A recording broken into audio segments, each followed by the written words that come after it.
এক ছিল হিংসুটে ডাইনি বুড়ি। তার নাম ছিল পেঁচি বুড়ি। সে থাকতো গভীর জঙ্গলের মাঝে এক পোড়া বাড়ির ভাঙা কুঠুরিতে। পেঁচি বুড়ি ছিল লম্বা বাঁকা নাক, চোখ দুটো যেন জ্বলন্ত কয়লা, আর হাতে থাকতো একটি কালো কাঠের লাঠি। তার পোশাক ছিল ময়লা ছেঁড়া, আর মুখে সবসময় লেগে থাকতো কুটিল হাসি। পেঁচি বুড়ি সবসময় গ্রামের মানুষদের সুখ শান্তি দেখে হিংসে করত। তার সবচেয়ে বেশি হিংসে হতো গ্রামের সব থেকে মিষ্টি মেয়ে তুলিকে দেখে।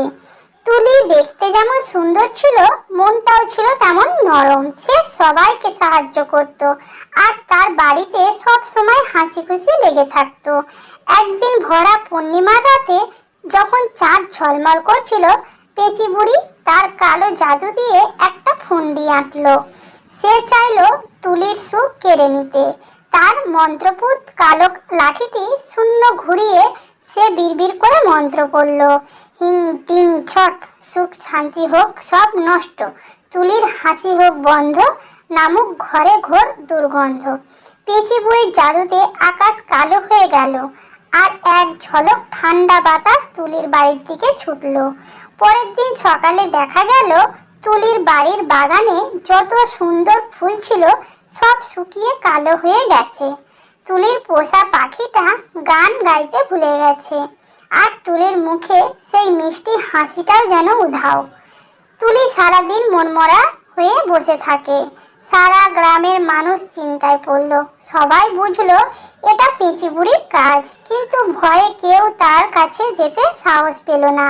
শেষে গ্রামের এক সাহসী ছেলে, যার নাম ছিল রাজু রাজু সে এগিয়ে এলো। সে ছিল খুব বুদ্ধিমান আর শান্ত। রাজু বলল, আমি যাব পেঁচি বুড়ির কাছে। তার হিংসা আর জাদু দিয়ে আমাদের গ্রামের সুখ নষ্ট হতে দেব না।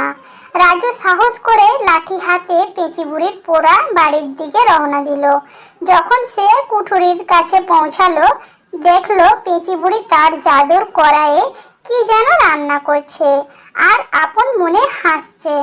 রাজু কোনো ভয় না পেয়ে চিৎকার করে বলল, পেঁচি বুড়ি, তোমার হিংসে দিয়ে তুলির আর গ্রামের সুখ নষ্ট করার কি কারণ? পেঁচি বুড়ি অবাক হয়ে রাজুর দিকে তাকালো, আর জ্বলন্ত চোখে রাগ দেখা গেল। সে বিকট হাসি হেসে বলল, আহারে, এত সাহস! তোরও সব কেড়ে নেব, যেমন কেড়ে নিয়েছি তুলির হাসি। রাজু হেসে বলল, পেঁচি বুড়ি, তুমি শুধু নিতে জানো, দিতে জানো না, তাই তোমার মন ভরে না। তুলি কাউকে হিংসা করে না, তাই তার মনে এত আনন্দ। তুমি কেন এত হিংসা করো? তোমার কি নেই? রাজুর এই সহজ কথাটা শুনে পেঁচি বুড়ি থমকে গেল। এতদিন সে শুধু মানুষকে দুঃখ দিয়ে আনন্দ পেত, কিন্তু কেউ তাকে তার দুঃখের কথা জিজ্ঞেস করেনি। পেঁচি বুড়ি কাঁদতে শুরু করলো। সে বলল, আমার কেউ নেই, তাই কাউকে হাসতে দেখলে আমার হিংসে হয়। আমি একা, তাই আমার কোনো সুখ নেই। রাজু শান্তভাবে বলল, হিংসা করে তুমি কাউকে আপন করতে পারবে না। সবার সাথে ভালো ব্যবহার করলে সবাই তোমাকে ভালোবাসবে। তখন দেখবে তোমার মনও আনন্দে ভরে উঠবে। পেঁচি বুড়ির মন নরম হলো। সে তার কালো লাঠিটা দূরে ছুঁড়ে ফেলে দিল। সে রাজুকে কথা দিল আর কখনো সে কাউকে হিংসা করবে না, আর খারাপ কাজও করবে না। পেঁচি বুড়ির মন পরিবর্তন হতেই তার কালো জাদু ভেঙে গেল। তুলির বাড়ির মরা ফুলগুলো আবার সতেজ হয়ে উঠল। পাখিটা গান গাইতে শুরু করলো, আর তুলির মুখে ফিরে এলো সেই মিষ্টি হাসি। পেঁচি বুড়িকে তখন আর কেউ ভয় পেত না। সে গ্রামের ছোটদের সাথে গল্প করত, আর তুলিকে বাগান পরিচর্যায় সাহায্য করত। পেঁচি বুড়ি তার নাম পাল্টে রাখলো খুশি বুড়ি। সে বুঝলো আসলে কাউকে হিংসা করা নয়, বরং সবার সাথে মিলেমিশে থাকাই আসল সুখ।